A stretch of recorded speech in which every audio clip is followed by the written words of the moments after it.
accepted. It's accepted by the United Nations, and it was adopted by the U.S. State Department, and it is reading next to me on the screen, so I'm looking away. But anti-Semitism is a certain perception of Jews, which may be expressed as hatred towards Jews. Rhetorical and physical manifestations of anti-Semitism are directed towards Jewish and non-Jewish individuals and or their property, towards Jewish communities, institutions, and religious facilities. So it's all very technical, but I would say the definition I often use is that there is this irrational hatred of the Jewish people that I say it's irrational, but because it tends to manifest itself in some strange ways, right? So if you're against communism, the Jews started communism. If you're against capitalism, Jews own the banks. If you're against Hollywood, the Jews run Hollywood. If you're against newspapers, Jews own newspapers, right? Like whatever it is that is seeming to be the epitome of the problem of society, the Jews are responsible for that, right? That's that irrational hatred that I'm talking about. Mm-hmm. But I really think that it's rooted in the fact that the Jews were the people by which God brought his moral revelation into this world, right? So we know things like right and wrong.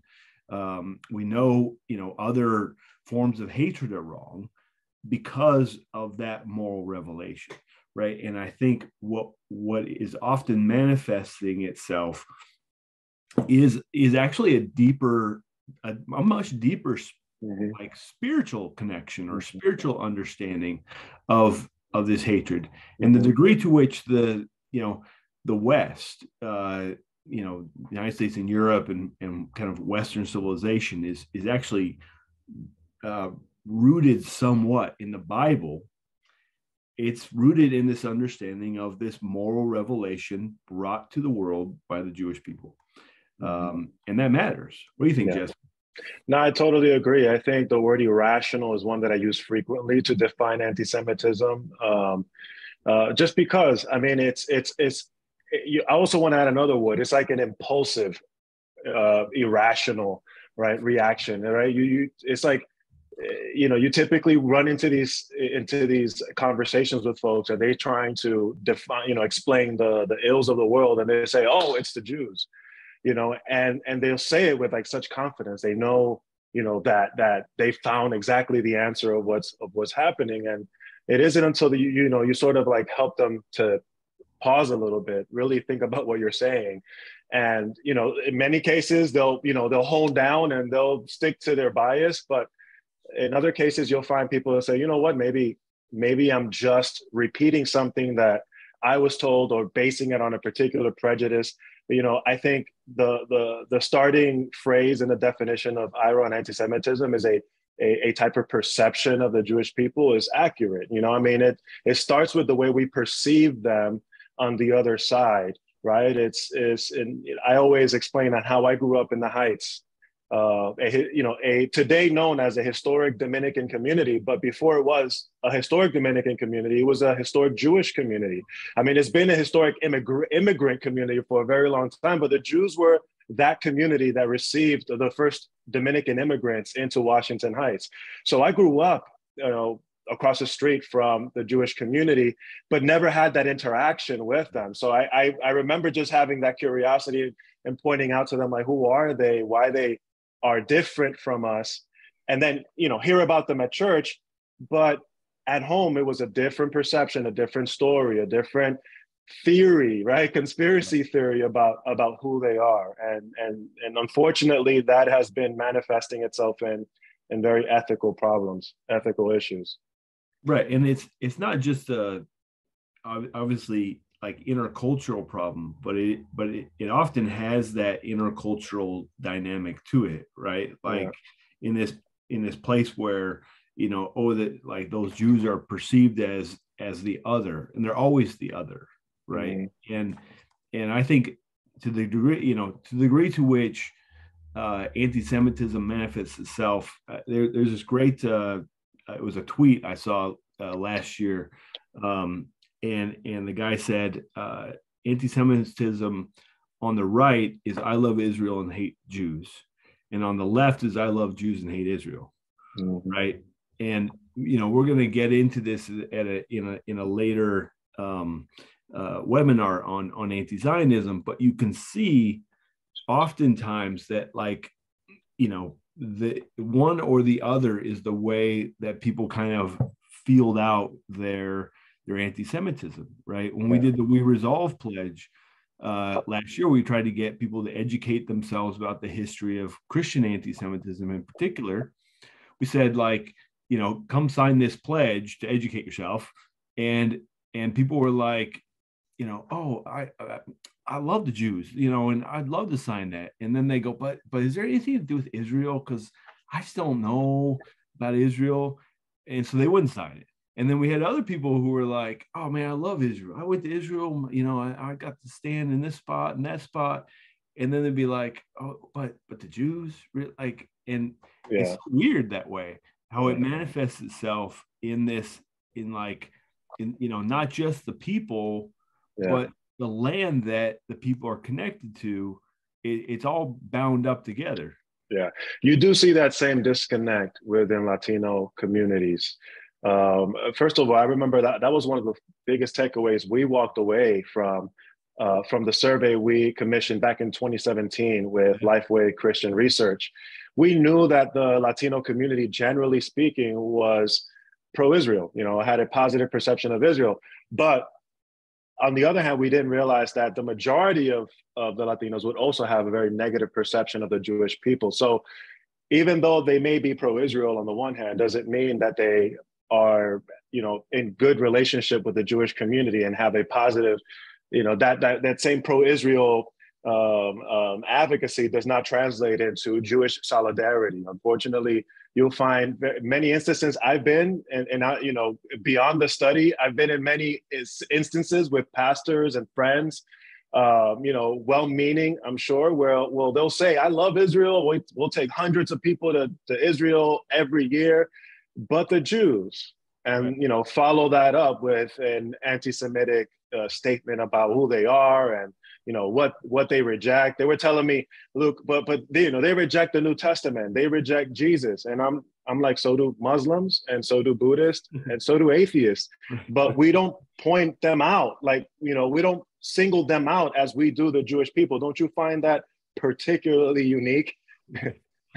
Why do you think that is, Jesse? Why do you think that you have that, there is that, like, one way or another, that perception,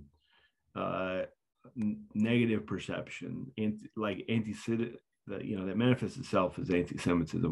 Why do you think that is? Yeah, I think there are a number of factors.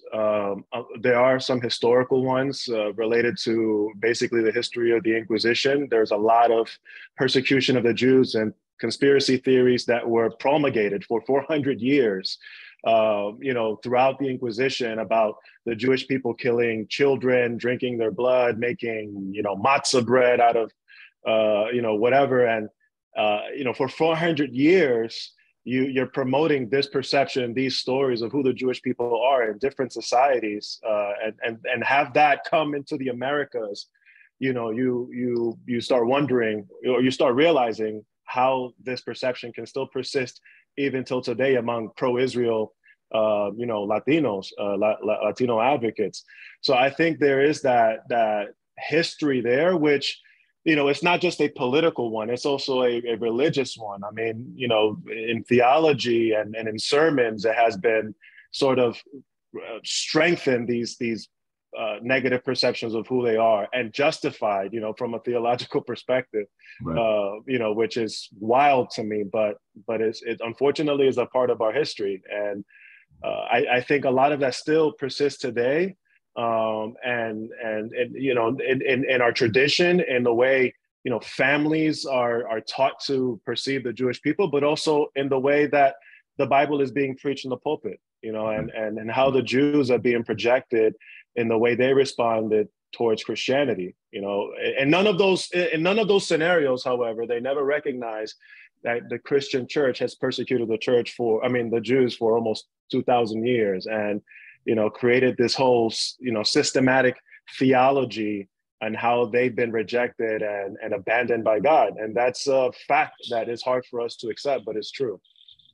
No, there is that. I mean, I think a lot of Christians in particular are unaware of that history, right? That long history for most of the last 2,000 years, going back to, Justin Martyr and, even Augustine, this like Martin Luther, right? And it just kept going, right? In this, that perception that the Jews are Christ killers. And Yeah. one of the things that I teach about is in my when I talk about anti-Semitism and its history, the fact that it was actually before Christ that the Romans took away capital punishment, the ability to carry out capital punishment, in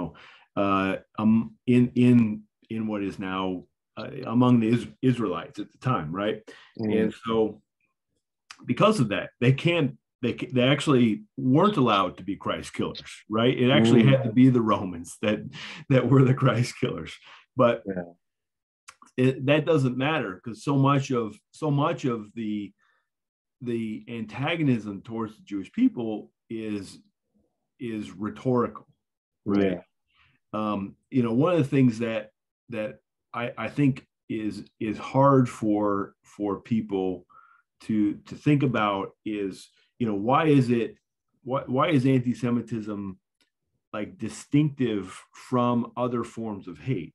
And I think, like I said, I think it is rooted in that fact that we know about those other forms of hate because of the revelation of the Bible. But I think what the other thing that happens, though, is, in that construct between I love Israel and hate the Jews, is Israel's is a place, a thing, a myth that you can put a lot into, right? A lot of people have no idea about Israel, about the political system, about, right? It's that land over there, and you can find it. You open the back of your Bible and there's a map, right? that has Judea and the tribes and that kind of thing, right? But and Jerusalem's still there, but you have that, like, you can stuff a lot into that. But at the same time, not ever have any relationships with Jews. Right? Like, I don't think, I don't think I knew any Jews until I was 38 years old. Okay, I'm 48 now, so for 10 years I know, maybe a little bit longer. But like, unlike you, Jesse, I didn't grow up in the Heights, and and the Jews were not across Broadway or whatever, right? If there were Jews, I didn't know they were Jews, right? Like, they didn't wear kippahs. I wasn't aware of anything Jewish about them. Okay. And then that was how I grew up in Seattle. And then I was a missionary all over the world and didn't know any Jews there. And it wasn't until actually I moved to Washington, D.C. that I actually, got to know and become friends with Jewish people. And I actually don't think that I'm that much of an outlier among, evangelical Christians, right? Because there's a lot of us, there's not a lot of Jews. And the Jews tend to live in like the Acela corridor, and you get some like pockets in like Miami and, Boca Raton and like LA or whatever. But those aren't necessarily the Bible Belt, right? And so I don't think a lot of people know any Jews, and therefore they can have that perception because they don't know any. Right? And I think that actually matters in this as well. Yeah, it matters a whole ton. I mean, going back to that survey, I think there were about like over 65% that said that they didn't know whether or not they had a Jewish friend or they never met a Jewish person. So again, even though I grew up in the Heights, I never actually interacted with anybody that was Jewish until later on. I found out, years later, that I had a professor that he himself found out, he's a Latino guy. He himself found out that he is of Jewish descent, but he confessed that to me, years after the fact. So as far as I was concerned, I didn't meet a Jewish person until I was maybe in my early 20s. Even though you lived across this, interacted with, established an actual relationship. No, it wasn't until then. That's why I think, the work that we're doing is so important. Is about bringing these two communities together to understand the history that we already have together. I mean, whether we know it or not, Jews have lived among us, and they've accomplished many great things among us and in Latin American nations. And I think the more we learn who our neighbor is, the more we'll actually appreciate who they are, their lives, and learn about the wonderful things that we could do together. So I think that it's a shame, but that's a big hole that we need to fill more. And is bringing bringing people together, Jews and Christians together, to, really understand each other and not just let bias and conspiracy theories to inform us. No, but it's also, I think, not only is there ignorance, lack of relationship, when there is a relationship, it doesn't actually tend to be, it's oftentimes like along genuine. Yeah, it's kind of weird lines, right? And it's hard. Yeah. But one of the things that I've been really kind of trying to kind of nail down, is that when you don't know anybody, like from a community, from a different race, ethnicity, whatever, it's much easier to have stereotypes. Yeah. Right. And then what's worse is if you have a negative experience with somebody, I tell some people that, when I was young, when I was 12, 13, I was on a bus in Seattle, and I got punched in the face and kicked down the aisle of the bus by a couple of black guys. And from that moment, I was racist. I would say that I was racist. I didn't like black people. I didn't want anything to do with black people. And I had to repent of that later, in my life, as I, became friends with some black people and like realized that I had this hate. But I think it's because, I had that negative experience there, and I projected that negative experience on everybody. Right. Yeah. And I think that's the tendency within any kind of stereotyping, negative stereotyping, is that you can project onto people. And, if the only experience that you have with Jewish people is maybe political, or it's over some fight over something, that also kind of adds to that negative stereotyping that takes place. Yeah, I totally agree, and I see what you mean. It doesn't go deep enough, the relationship, very often between us. I wonder, what have you seen?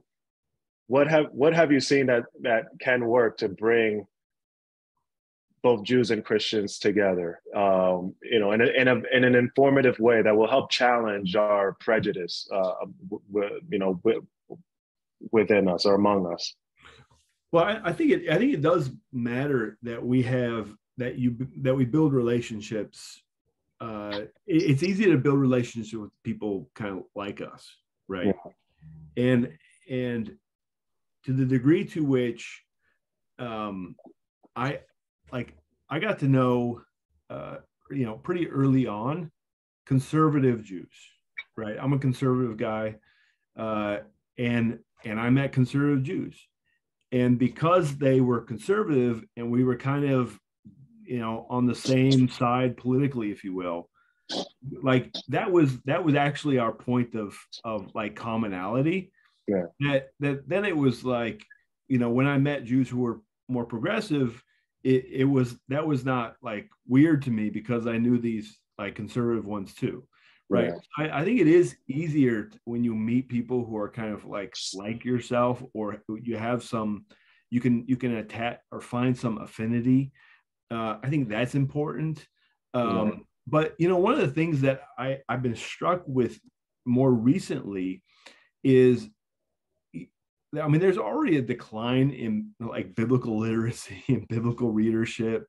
I mean, I've seen some surveys lately on the real significant decline in biblical literacy, and one of the things that is even worse, on top of like people aren't even reading their Bible in English.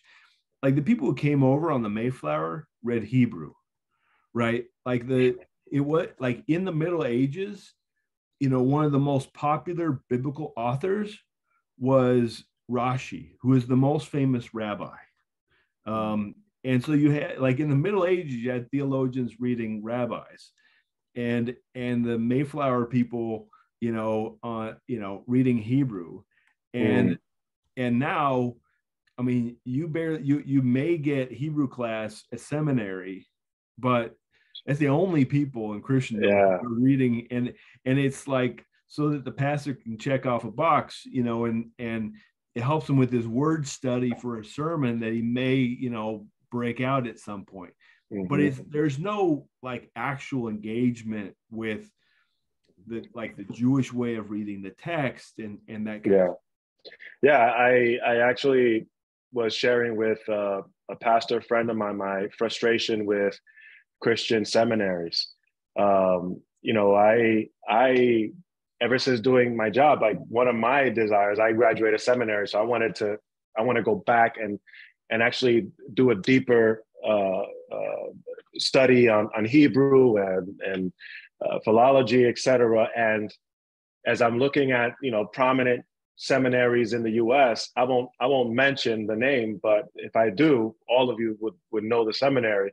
I look at the programs that they have to offer. And first of all, I mean, typical Christian seminary, they'll offer Old Testament survey, and you'll do a whole seminary covering 80% of your Bible. I like that. There's other biblical seminaries that they'll spend the whole semester in just the book of Esther and another semester in the book of Job.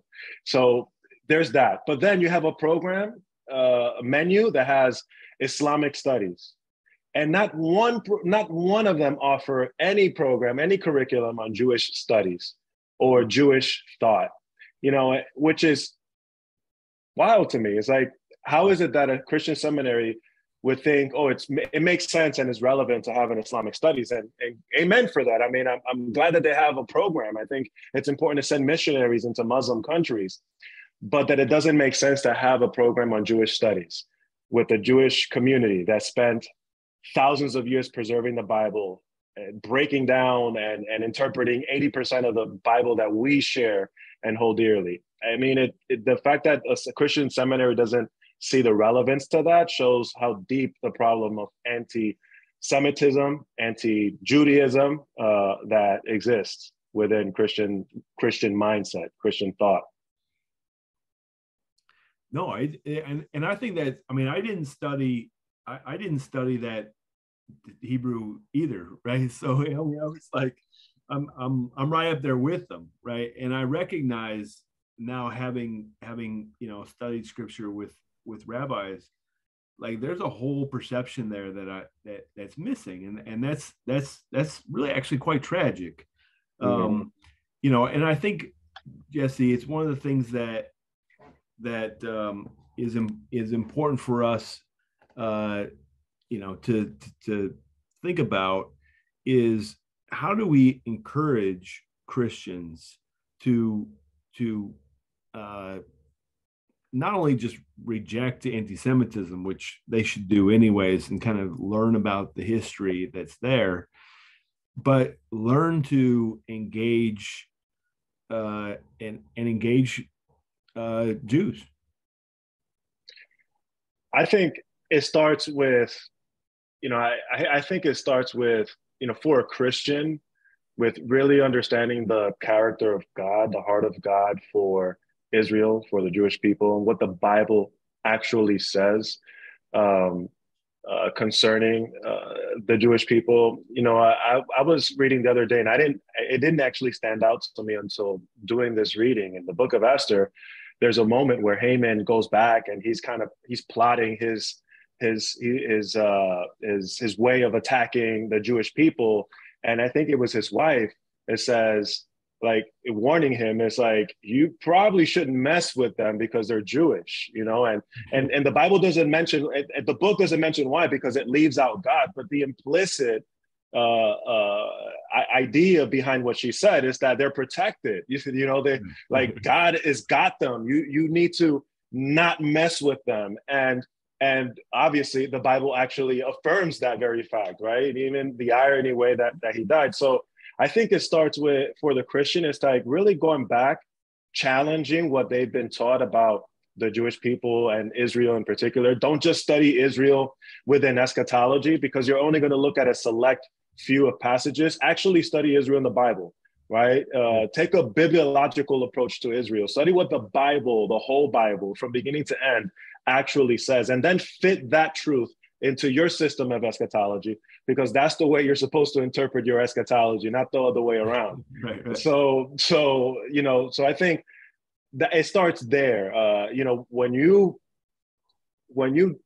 are, you know, basically on the other side and assume that God has absolutely abandoned the Jewish people, that Israel is irrelevant, I think it's a direct attack to God's character. He made a promise, and Paul reiterated that, like, his gifts and promises cannot be retracted. They cannot be taken back. Like, God is a man of his word. He's a being, a creator of his word. He's going to keep it to the end. And I think 1948 was a testament to the world of that fact.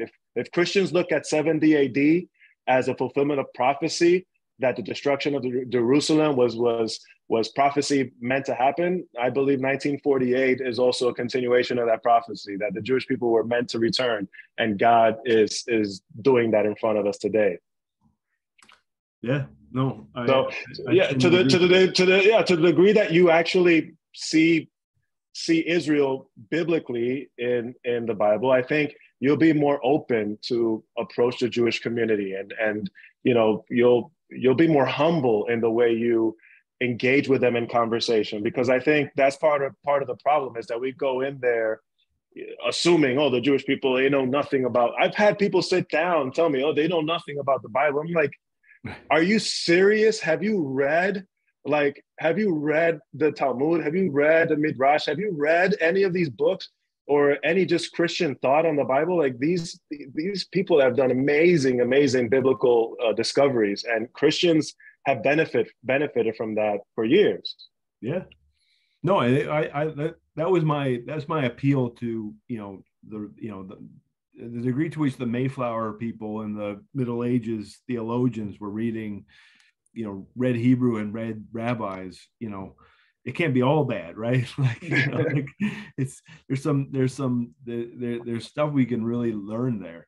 I want to make sure that we got some questions coming up, and spend maybe the second half answering some of these questions. Jesse, I don't know, Hannah, if you want to ask the questions, and Jesse and I can kind of go at them. Great. First of all, thanks, guys. That discussion's awesome. Really well thought out. And I hope everyone online is enjoying as much as I am. I have the privilege of hearing these conversations all the time, but we wanted to share it with the rest of the world tonight. So the first question I have is, why do you think that mainline churches have a hard time bringing up the issue of anti-Semitism when they seem to have no problem bringing up any other political or civic issue? Well, as one who has spent a good bit of time, in the trenches in the mainline denominations, it's actually how they define anti-Semitism, right? So actually they don't define anti-Semitism, perhaps even according to the IHRA definition, because they have no problem attacking Israel, right? So they would actually just make that distinction with, hey, no, we like Jews, we just don't like Israel, right? And that becomes, so Israel becomes the outlet for the anti-Semitism, but they also have all past resolutions condemning anti-Semitic, or renouncing anti-Semitism or condemning anti-Semitism. I mean, a few years ago, the Evangelical Lutheran Church of America at their last General Synod was the anniversary of them renouncing Luther's very anti-Semitic statement, actually a book that he wrote called "On the Jews and Their Lies," which you can imagine is a terrible book, and they reaffirmed their denunciation of Luther's attitude, and that was from the Lutheran Church, right? So that's kind of an important distinction. But like I said, the point in which they kind of squish out, if you will, is on that they're singling out Israel as the problem of the world, and they don't see that as being anti-Semitic. They see that as being a justice-oriented response, if you will. Any thoughts, Jesse? No, I agree. I would only add to that as that also, you'll find that many of them can be frankly anti-Semitic. They have anti-Semitic views of the Jewish people, and that's gonna manifest itself in their liturgy and their church resolutions, and some of them have these thoughts that Luther promoted years ago. Like they do, so I think there's a real need to point that out. Like, you're being anti-Semitic. That's an anti-Semitic statement. You're singling out the Jews or singling out Israel. So yeah, I would say that. That's good. Thanks for those responses. Our next question is, former Israeli ambassador Ron Dermer said Israel should prioritize support of evangelicals over U.S. Jews. Therefore, what role do Reformed Jews play in the fight against anti-Semitism and anti-Zionism? Well, I don't know if if he should do it over U.S. Jews, but I guess I can see where he was coming from. He sees that the evangelical community is a community that is much more inclined to have a positive posture towards Israel, and you see that in Latin America. It's a clear example. As the evangelical community continues to grow in these countries like Guatemala, Brazil, Salvador, the more you see these countries lean towards a pro-Israel approach, pro-Israel policy. Guatemala moved the embassy after the U.S. They signed, I believe, the IRA definition of anti-Semitism. And then you had other Latin American countries that are following suit. Honduras as well had made that announcement. And you'll find countries that are eager to at least more open than before. Bolivia made a crazy move in the middle of a revolution that they were going through early back in 2020, just right before the pandemic hit. Evo Morales, their former president, was kicked out of government. And the first decision that this interim government did as soon as he was out of the country was restore relationships with Israel. Because back in 2014, during Evo Morales' government, he had declared Israel a terrorist state. Who did that? A lot of these diplomats, they'll confess to you that they're believers as well. They're evangelicals, and they look at politics through the lens of their faith as well, and they're acting upon that. And you, as you see their countries drawing closer to Israel. Yeah, I agree with Jesse in terms of I think it's perhaps unhelpful, to I mean Israel really is the place for the Jews, right? And I think it's more perhaps a statement out of frustration, right? Because one of the things that when I've done stuff with the mainline churches, and I'm working alongside Jews of all kinds and Christians of all kinds, and then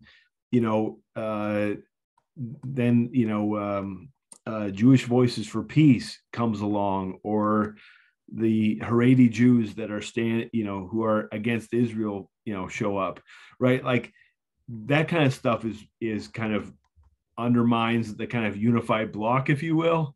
And I think that's perhaps the frustration.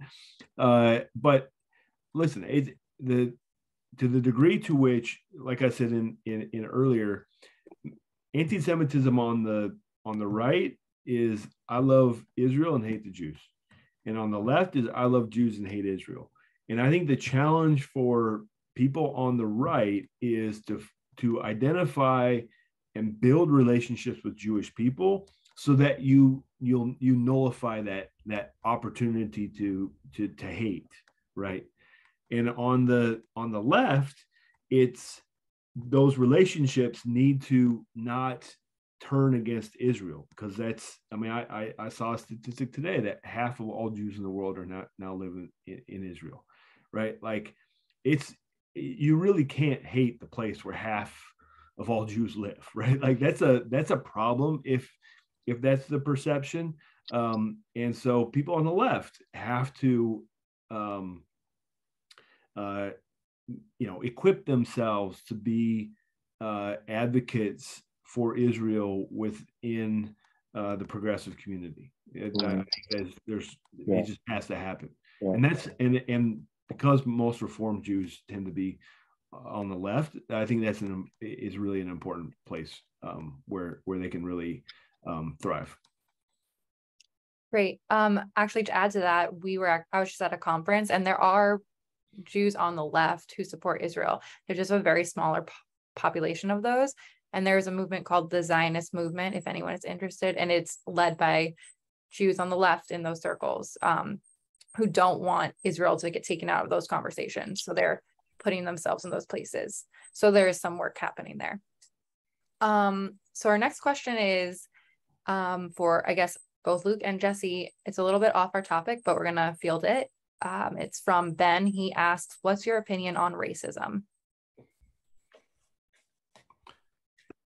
Well, I have lots of opinions on racism. I think the challenge, I think, is that when we're talking about racism these days, we often talk about racial color, and the Bible actually doesn't talk about the color of people. But what I think is often, the picture that I often paint when I'm talking about racism is the throne room of heaven, where every tribe, tongue, and nation is standing before the Lord saying, holy, holy, holy, right? That is the picture that should be in the backdrop of everybody's mind when they're thinking about race. Because at the end of in heaven, in the great throne room of heaven, there's going to be all kinds of people. And if you have problems now with certain races of people or certain kinds of people or ethnicities or languages, listen, you're going to have a hard time in heaven. And you might as well not have a hard time in heaven. You might as well enjoy on earth what you're going to enjoy in heaven. And it's what you're going to enjoy in heaven is diversity. You might as well enjoy it here on earth too. Yeah.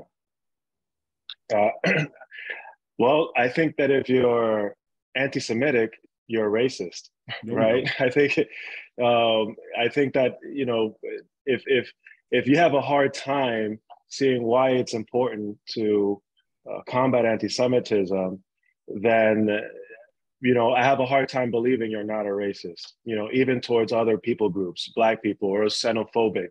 I think anti-Semitism is rooted in the same hatred you find racism and all of these other hatred. So to the degree that you become less racist, it's to the degree you become less anti-Semitic. I believe that they go hand in hand. So that's, I think that's pretty clear and my basic opinion on racism. Thanks, Jesse. Thanks, Luke. That was a great answer, Luke. The next question is from Daniel. He asked, how does a large Arabic diaspora in Latin America affect the foreign policy / attitudes in the region towards Israel? So I'm going to give this one to Jesse first. Yeah, Jesse. Did you say that again? I'm sorry. How does, Yeah. oh, I How see. does the large Arabic diaspora in Latin America affect foreign policy and attitudes in the region towards Israel? I'll tell you exactly how it affects it. I had a meeting with the former president of Honduras when he was the actual president of Honduras, and you know, this was right in the middle of everybody's enthusiasm about moving embassies. Guatemala had announced it. Honduras had made the announcement just recently, actually, in APAC, in the APAC event. I forget what year it was. But he told us frankly, and I'll say it because it was already public, but he told us frankly, like, you know, I don't know if I can do this. Like 60% of Honduras GDP are in the hands of wealthy Palestinian families, right? So it can be impacted to that degree, right? Like these heads of state, they're thinking about, you know, how my decision in the UN might upset some of these communities. And Chile is much more like aggressive and stronger, the advocacy among the Arab Palestinian population that you'll find in Honduras. Because I think eventually the Honduran president didn't find any issue with his communities, and they ended up establishing a commercial office in Jerusalem. But in Chile, it's a different story. I mean, it's aggressive. The fights, you know, the advocacy, the protests, almost identical to the ones you'll find in the U.S. They can be very violent, and they certainly will determine the policies of these countries. Like I said, just like the evangelical, as they've been growing in influence and in the demographic, they are also impacting and influencing the foreign policy of these nations. Thanks, Jesse. Did you want to add to that, Luke, or? No, I don't have Jesse's insight. He's the one spending all that time down in Latin America. Well, Jesse, you were just at the big conference in Buenos Aires. Why don't you tell us about Yes. Combat Antisemitism hosted their second Latin American forum on combating antisemitism. A lot of great leaders were there. Former president of Guatemala, Jimmy Morales, was there. I was at a panel discussion with him about anti-Semitism and advocating in different communities. It was amazing. I think there is a great awakening, if you will, within the Christian community in understanding the importance of demonstrating solidarity with the Jewish community, of coming alongside them on common issues. They're beginning to see that, and even on a diplomatic level of creating closer ties with Israel is generating I think there's a big movement in Latin America, and it's been growing in the last, I don't know, I would say 10, 15 years. I've seen it in the last 3 or 4 years. Then we had a very sweet ceremony. It was the 28th anniversary of what's considered the worst terrorist attack against Jews after the Second World War that took place in Buenos Aires by Hezbollah agents. They blew up, a suicide bomber blew up a Jewish cultural center, killing 85 people from like the youngest, 2-year-old to the oldest, 300 people injured, and really wounded a nation deeply, because, till today, nobody's been held accountable. The nation has been divided. You had from the highest officials involved potentially in this horrendous attack. So you saw that in the ceremony, a lot of people crying and just weeping over what took place. But there were a lot of people there demonstrating solidarity, not giving up on the fight. And I think, there's a lot of enthusiasm mixed with the tragedy, and I think it's moving forward very strongly. Thanks for sharing. I saw that on your story. It looked amazing. Yeah. But I have a few more questions I want for us to get to before we have to wrap up. So I have one from Denise. Is there a generational difference in the perception of Jews, and how is anti-Semitism evolved over the years?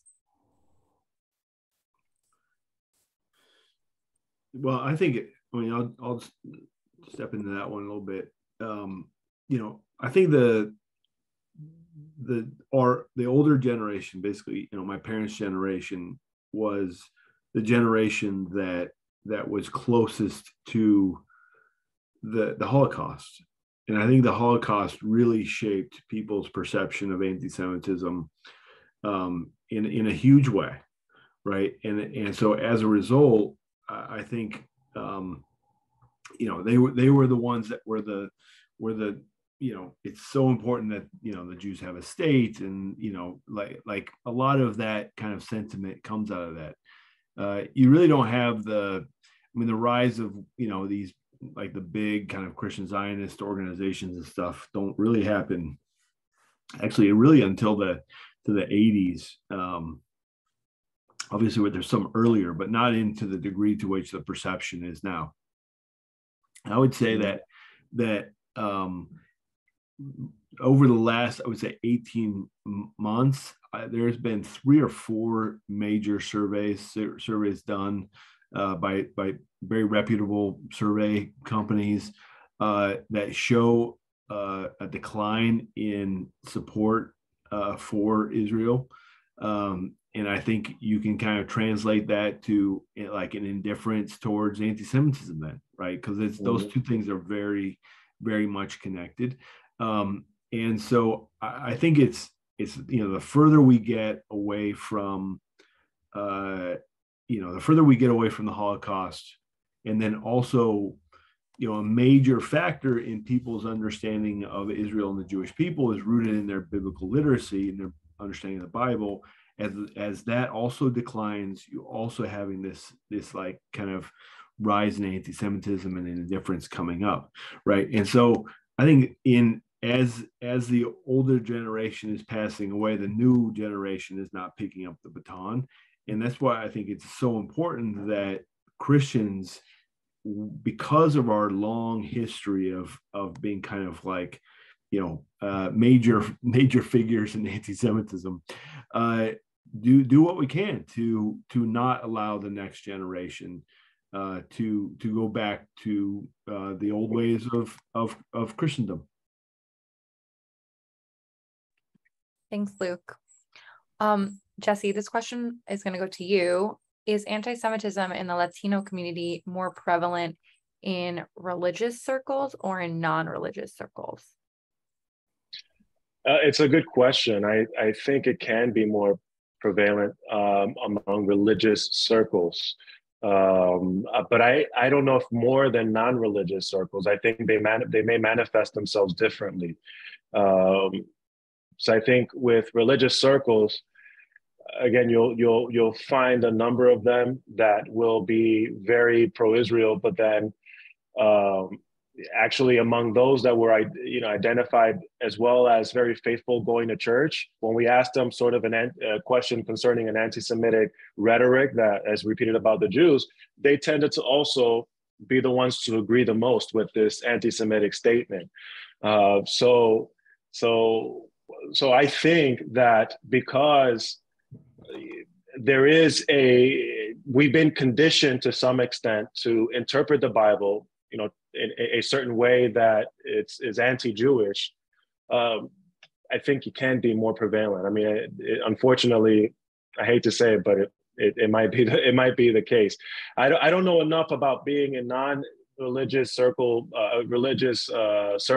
but I know that the anti-Semitism manifests itself differently because they're not looking at the Bible. They're sort of looking at other sources, political ideologies, among conspiracy theories. Great. Thank you, Jesse. So these two questions go hand in hand. I think those will be our last questions. If I don't know any Jews, where is a good place to start befriending them? And then how and what can individuals do to combat anti-Semitism? Well, go to a synagogue. How about that? Visit a synagogue.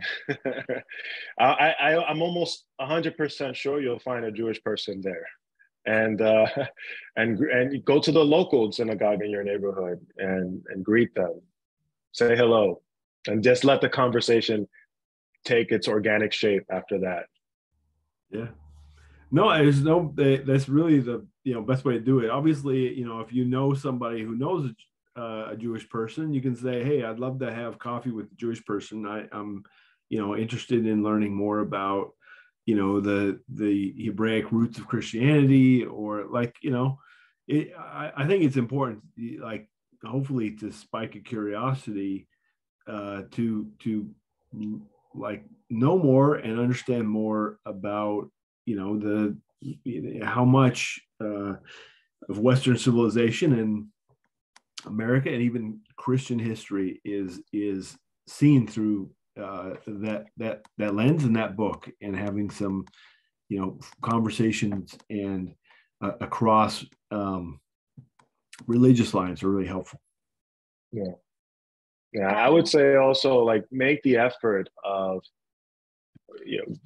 getting to know the totality of who the Jewish people are, right? If I were to ask you, can you draw a picture, of who, what is a Jew, or who is a Jew, and if the first picture that comes to your mind is black hats and black beards, then you have one picture of who the Jewish people are. It's not the whole picture of who they are. And it's important to know that, because we're only interpreting the totality of a people just through the lens of a particular experience that you're having. So get to know beyond your experience who the Jewish people are. Great. And then on combating anti-Semitism, what can people do? Well, I mean, first of all, everybody should sign up for the Philos Action League, because I think that's obviously super a great way. And the Philos Action League basically is very simple. It's very simple. It is anytime there's an anti-Semitic incident anywhere in the country, you will get notified by Allison or Hannah, and they will let you know that there's been an incident in your area, and that you would bring a bouquet of white roses and a note that says, basically, we stand in solidarity with you. We're concerned about what is happening within the Jewish community. That I think one of the things that came about, largely the result of going to events where anti-Semitism was taking place and being the only non-Jewish person there. And I got tired of being alone. And I let's love to have other people join me in that. And when other people have, because since then we've done some things where there's been several of us, it's been amazing the kind of responses we get from people. Like, why are you doing this? And wow, that's amazing. And the White Rose, it harkens to a group of young professional and college students who, during the in the 40s under the Nazis, stood against anti-Semitism and the Nazi regime. So I think it's really important that everybody join the Philos Action League, because then you'll actually physically learn how to combat anti-Semitism. Isn't that right, Jesse? That's right. I would add that if you're in the New York or tri-state area, you should also attend our art exhibit, Nosotros, September 8th. We're doing it in partnership with Yeshiva University. So if you want to get to know the Jewish community, have an encounter with this university in a historic Latino community, Washington Heights, and you should come join the Philos Project at Nosotros. We will be announcing very special invites and important official leaders that will be attending. So you don't miss out. Come join us. What does Nosotros mean again? Nosotros is a Spanish word for us, right? Oh. And it's a celebration of Jewish and Latino history. There's a lot that we don't know that has taken place between our people. And Nosotros brings that out to the light to give you an excuse to go to meet your Jewish neighbors. Basically it's an excuse to bring Jews and Latinos to a place and have something to talk about and learn about each other's history. So it'll be fun. It'll be music, live music by a Sephardic Jew, Dominican Jew, by the way, who's a rabbi. He'll be playing jazz that night, and we're gonna have art. And anyways, it'll be fun. So come join us. Where's that? September 8th. Where? In Yeshiva University and the Washington Heights. So just look up Yeshiva University in your Google Maps. You can't miss it. There you go. And those who want to join the Philos Action League, it's on our website, Philos Project, PHILOS project.org, and it's /action. And it really is, the Bible teaches that, we are body and spirit. And I think people are tired of hashtag activism and, anything happens, you change your, your picture on your, social media, good for you. I mean, it's not bad, but it's not enough. Come on. It's kind of you got to get stronger. So join the Philos Action League, philosproject.org /action. Sign up today, tell your friends about it. That's how you actually combat anti-Semitism. Mm-hmm. Well, I want to thank Luke and Jesse for this great conversation tonight, and everyone for joining us. I did put the link for the Philos Action League in the chat. And if you want to know more about nosotros, you can follow Philos Latino on Instagram to get updates. So thank you all for joining us, and I hope you can join us for our next part of the series on apartheid. We'll be letting you know that date very soon. Thank you so much, and have a good night. Thanks, everybody. Thanks everyone. My pleasure. Thank you. Thank Hannah. Thanks, Hannah.